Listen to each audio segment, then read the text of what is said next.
ukuzibongela njengoba bazi abantu abaningi ukuthi namhlanje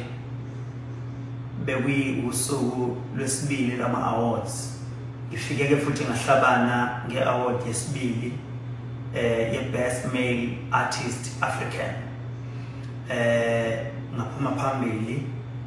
Isho likhulu ke le award ngoba isho uqoba njengomculi owenza kahle eAfrica, not KwaZulu-Natal noma eSouth Africa, but eAfrica yonke.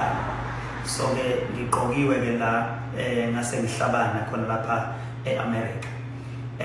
Lena ke yesibili esilale nayo izolo indondo kube ye-Best Independent Artist African. La khona ababuka umculi okwazi ukuzimela enza izinto ezimele ngegama lakhe ngaphandle kwemhlaba ezibe ngaphansi kwekhampani but ekwazi ukuthi izinto zenzeke ngaphansi kwegama lakhe eyimele.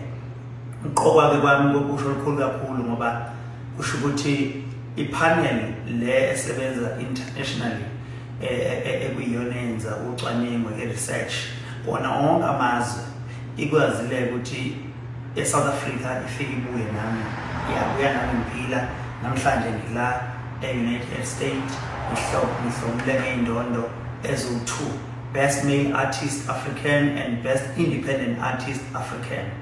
I'm so grateful. Ikakhulukazi bona bonke abantu abangisupportile, ngakhuluma ngama-Blue Nation, ngikhulume ngawo wonke umuntu obe neqhaza ohambeni lami lomculo.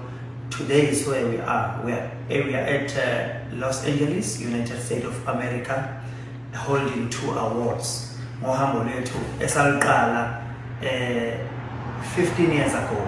Today ikula okusibeka khona. Ngibonga kakhulu bona wonke umuntu ongisupportile kuze ngikube la.